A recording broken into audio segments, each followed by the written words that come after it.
Itu ya. Nah, sore ini adalah bagian ketiga dari 4 part edisi khusus literasi digital.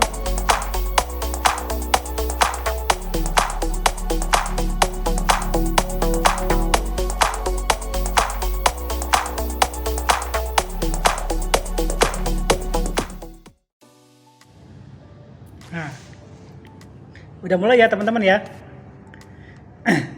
Oke, selamat sore. Assalamualaikum warahmatullahi wabarakatuh. Salam sejahtera untuk kita semua. Ketemu lagi sama saya Om Tri. Ya, saya masih ada di Hotel Santika Premium di Kota Padang, Sumatera Barat. Nah, ini sore ini kita masih akan lanjut diskusinya dari video yang sebelumnya ya. Itu masih edisi spesial. Kita mungkin nggak akan bahas soal dunia per-SMK-an, tapi kita akan bahas soal literasi digital. Di video yang pertama dan kedua, kita sudah sama-sama bahas soal digital etik sama digital culture. Jadi etika berdigital dan budaya digital. Itu adalah dua pilar literasi digital yang saya dan teman-teman Kominfo itu sebarkan, edukasikan, literasikan ke seluruh pelosok Nusantara.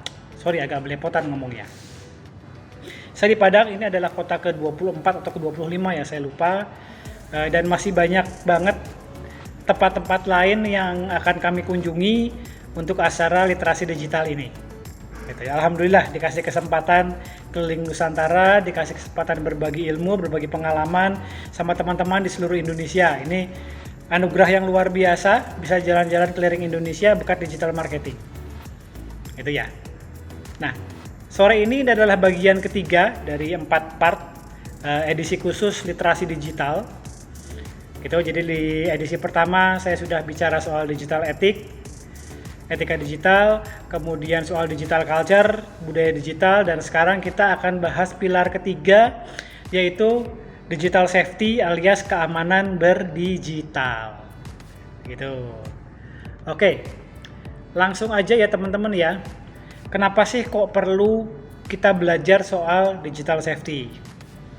Gitu. Ya karena memang saat ini kalau based on data, jadi kalau nggak salah sih ya, jumlah penduduk Indonesia saat ini ada 277,7 juta jiwa. Banyak banget. Ini data bulan Februari tahun 2022. Masih cukup hangat ya. Data keluar Februari, sekarang bulan Agustus saat video ini dibuat. Gitu. Nah, yang menarik adalah dari 277,7 juta jiwa penduduk Indonesia, ternyata koneksi mobilenya, HP yang aktif, nomor yang aktif itu ada 370,1 juta jiwa, alias 133% dari jumlah penduduk Indonesia. Ini yang menarik. Lebih banyak HP yang aktif daripada jumlah penduduk Indonesia. Kok bisa kayak gitu? Kenapa coba? Kenapa kok kemudian di Indonesia jumlah koneksi mobile yang aktif itu lebih banyak daripada jumlah penduduk Indonesia? Penduduk Indonesia 277,7, jumlah koneksi yang aktifnya 370 juta jiwa. 370 juta. Kok bisa gitu? Nah, karena ternyata HP kita, nih HP yang saya pakai buat ngerekap aja itu dual SIM. Rata-rata HP kita dual SIM dan dua-duanya aktif. Meskipun yang satu hanya sebagai paket data doang. Tapi itu sudah dihitung sebagai koneksi mobile yang aktif. Makanya kemudian, dan beberapa dari kita mungkin punya HP lebih dari satu. Makanya kemudian at the end secara totalitas, secara akumulatif, data koneksi mobile yang aktif di Indonesia 370,1 juta. Itu lebih banyak daripada total penduduk Indonesia saat ini, yaitu 277,7 juta. Ini menarik bahwa ternyata orang Indonesia koneksinya sangat banyak. Gitu. Kita bisa connect lebih dari satu nomor.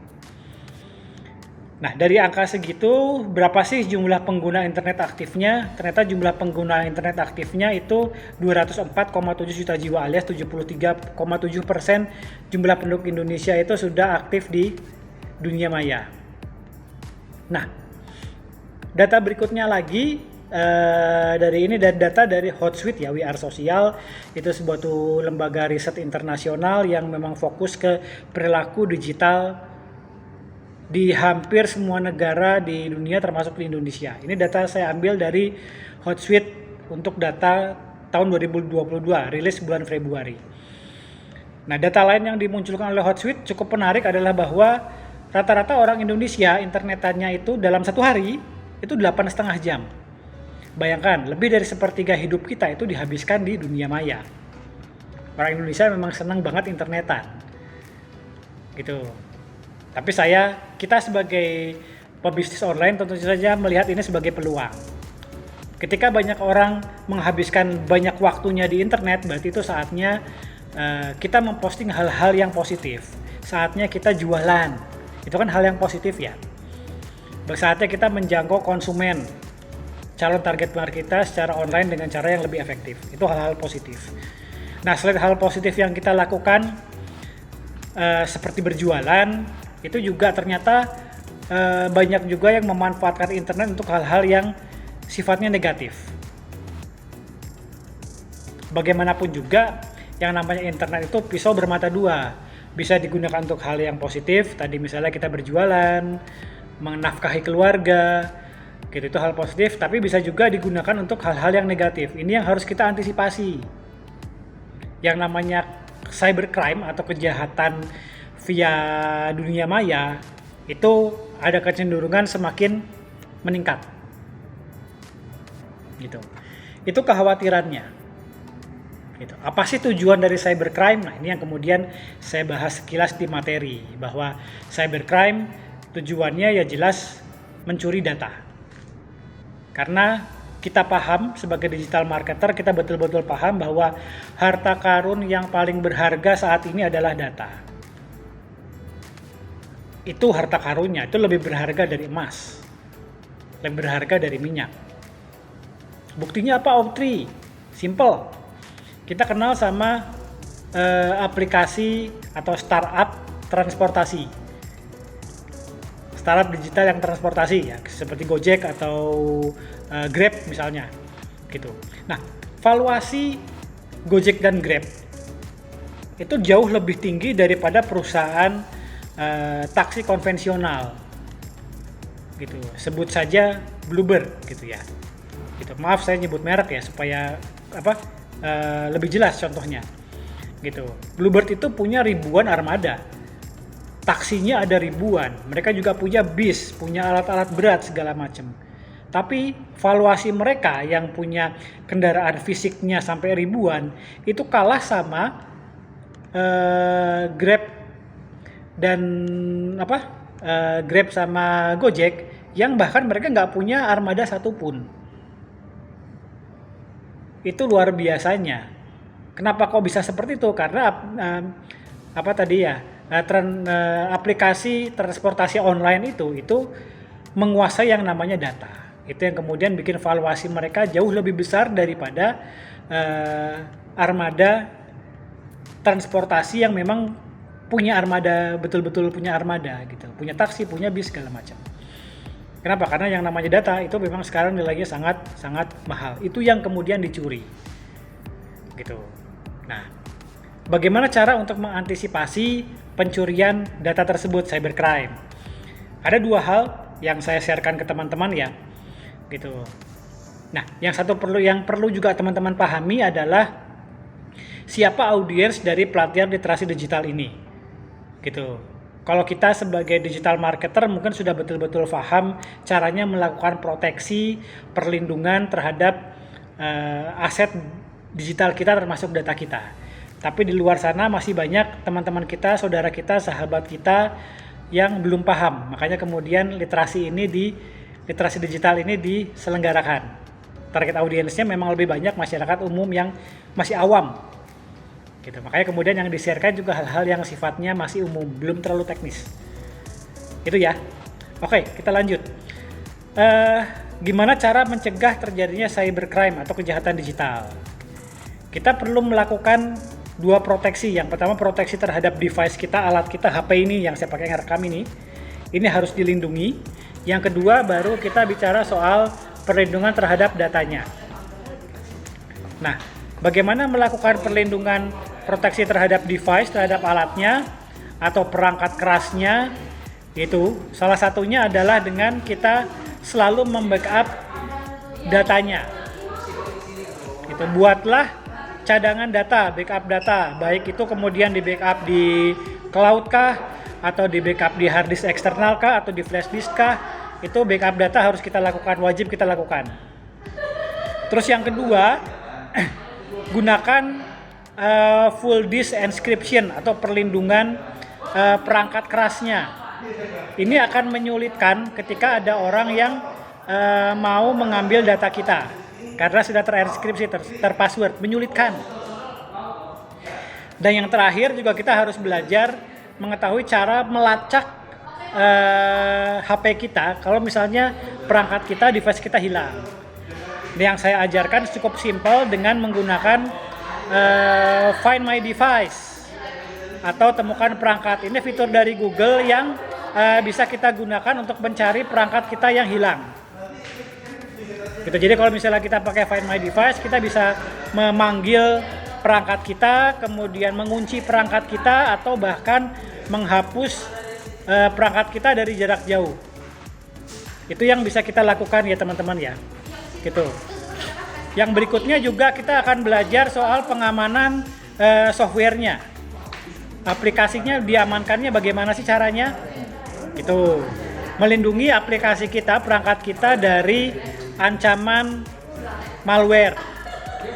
Gitu. Karena seperti kita tahu teman-teman, banyak sekali mulai dari virus, ada trojan, ada ransomware, ada adware, segala macam lah.